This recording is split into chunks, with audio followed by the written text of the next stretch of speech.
Hola queridos amigos de YouTube. He hecho este vídeo para hablaros de mi nuevo libro, Breve Historia de la Zoofilia, Mitología, Arte y Sociedad, que se acaba de publicar en la editorial Verbum, la colección Ensayo, Verbum Ensayo. Antes de nada, si no hay cambio de planes, voy a estar el lunes 5 de octubre por la mañana en la Feria del Libro de Madrid, en la caseta de la editorial Verbum, firmando el libro y atendiendo a lectores que les pueda interesar el tema. Me voy a presentar brevemente. Yo me llamo Iván Gómez Avilés, soy licenciado en Historia del Arte y Traducción e Interpretación por la Universidad Complutense de Madrid. Trabajo principalmente como traductor de alemán e inglés y en mi tiempo libre pues me dedico a investigar sobre temas alternativos y menos conocidos de la historia. Tengo publicados otros vídeos en YouTube sobre otras publicaciones mías y mi línea de investigación es sobre todo la relación del esoterismo y el ocultismo con el arte y la arquitectura. Y luego pues me dedico a temas así un tanto polémicos o alternativos. En mis publicaciones hasta ahora tengo un libro sobre el Goetheanum de Rudolf Steiner, un edificio que está cerca de Basilea, en Suiza. Otro que se llama Esoterismo y Arte Moderno, una estética de lo irracional. Y luego tengo otras dos publicaciones, una que se llama Infanticidio en conventos y otros ámbitos eclesiásticos, y otra que se llama Nazismo y sionismo, la colonización sionista de Palestina. En esta última pues hago un análisis comparado de un poco la ideología sionista con la ideología nazi y la actitud que tuvieron el Tercer Reich, ¿no?, el gobierno nazi con los judíos, y la actitud que tiene actualmente el Estado de Israel con el pueblo palestino. Centrándonos en el tema que nos ocupa hoy, tuve la idea para realizar este libro de un profesor mío de Historia del Arte que se llama Ángel González García. Ya falleció en el año 2014, si no recuerdo mal fue Premio Nacional de Ensayo en el año 2001, y este profesor comentó un día en clase que había visto en los fondos de algunos museos italianos representaciones de zoofilia relacionadas con la cultura romana. Lo interesante que menciono en el libro, comparando la cultura griega con la romana, es que en la griega generalmente los temas de zoofilia van asociados a la mitología, mientras que en la cultura romana hay representaciones de zoofilia en ámbitos cotidianos.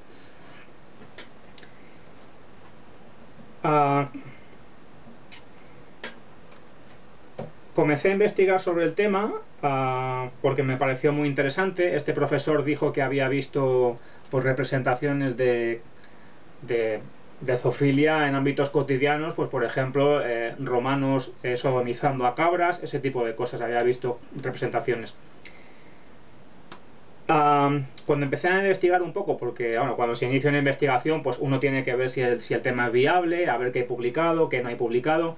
Entonces vi que en castellano casi todas las publicaciones estaban muy ligadas al ámbito psiquiátrico y jurídico, es decir, estudio de la zoofilia desde el punto de vista de la salud mental o desde el punto de vista de su legalidad.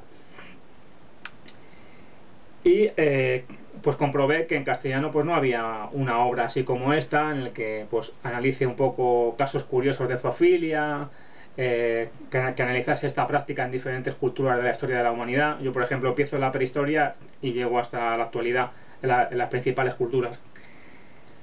Hay un debate sobre, como comento en el libro, pues hay un debate. Los defensores de la zoofilia consideran que es una orientación sexual legítima y que los animales no sufren si se les trata correctamente. Bueno, los defensores y los detractores pues nada, lo consideran una aberración, una depravación y una enfermedad mental incluso. El libro incluye un estado de la cuestión bastante amplio, sobre todo se recogen fuentes en lengua extranjera y sobre todo en inglés. Sí que hay algo publicado en castellano, pero vamos, suelen ser pequeños artículos, PDFs que he ido encontrando por ahí, pero lo que son libros no hay nada en castellano.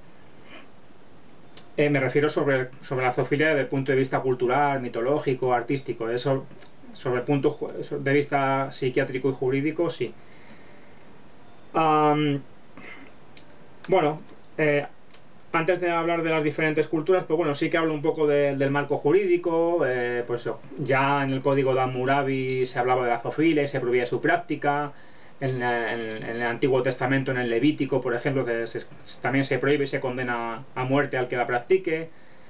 Y bueno, actualmente hasta hace unos años estaba permitida en la mayoría de países europeos, pero ahora más o menos a partir de 2015 o así, casi todos los países la han vuelto a prohibir pues en el marco de leyes de protección animal. Porque es lo que dicen los detractores de la zoofilia, pues argumentan que, pues eso, que el animal no tiene capacidad de decisión en sí misma. Entonces, cualquier práctica zoofílica es un abuso sexual en sí mismo. Bueno, yo recojo este tema en diferentes culturas, pues por ejemplo, en la prehistoria han aparecido representaciones en Valcamónica, en Italia, en los Alpes, en la cultura escandinava.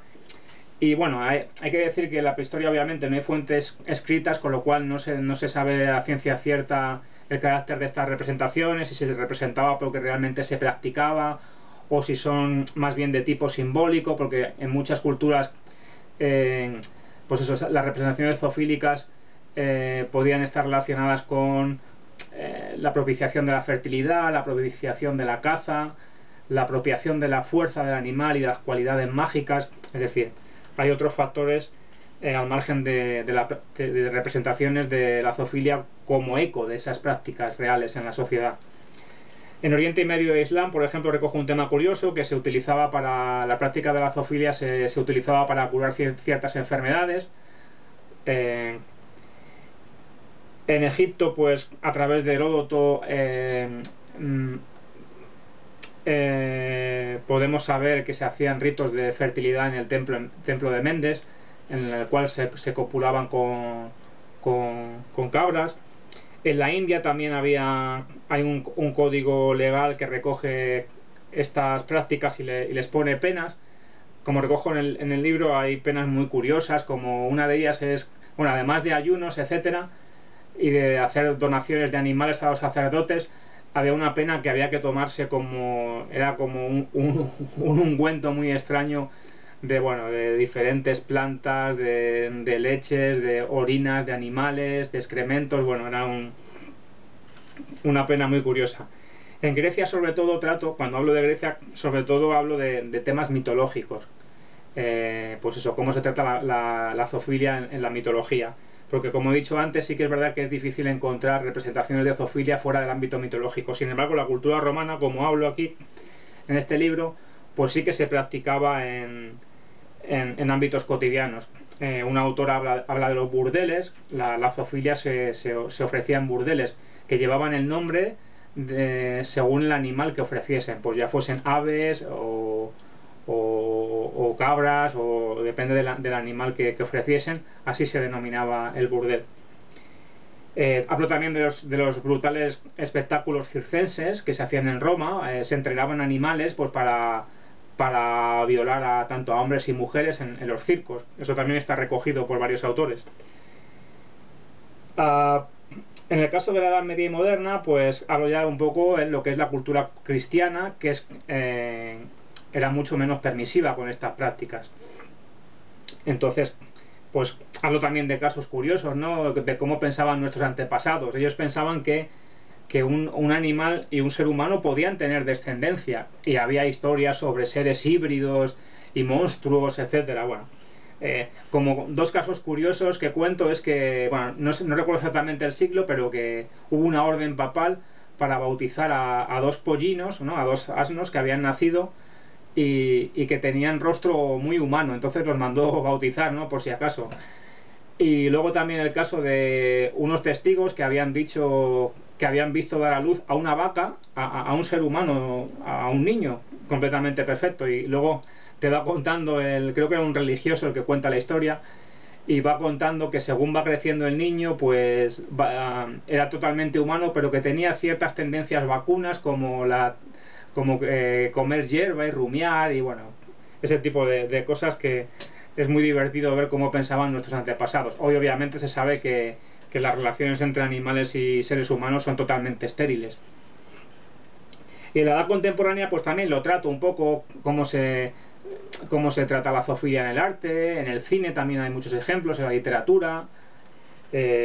Hablo un poco también del nazismo, de los experimentos que hacía el doctor Joseph Mengele, bueno, que estaba como una cabra, y este hombre pues quería hacer pues un cruce entre humano y animal para crear una super raza que pudiese trabajar en los campos de concentración y hacer eh, los trabajos, o sea, crear un híbrido mucho más fuerte que el humano para hacer los trabajos más duros, etcétera. Bueno, muchas prisioneras polacas judías fueron obligadas a mantener relaciones sexuales con perros, con caballos, etcétera. Y también lo utilizaban para depravar un poco, para humillar a los presos. Es una quizás la parte más terrible que trato, junto a los burdeles que hay actualmente también, que también menciono en el libro, en Borneo y Tailandia. Se prostituyen a orangutanes hembras en burdeles para hombres. E incluso les depilan y les pintan los labios para que parezcan más atractivas. Bueno, es un tema escabroso a veces, y bueno, yo lo trato con bastante cuidado y sin caer mucho en el sensacionalismo, y desde el punto de vista sobre todo cultural, del arte, de la mitología, de los ritos, de la religión incluso. Es un libro muy breve, tiene unas 70 y pico páginas, se lee bastante bien con su bibliografía, y bueno, más o menos estos son los temas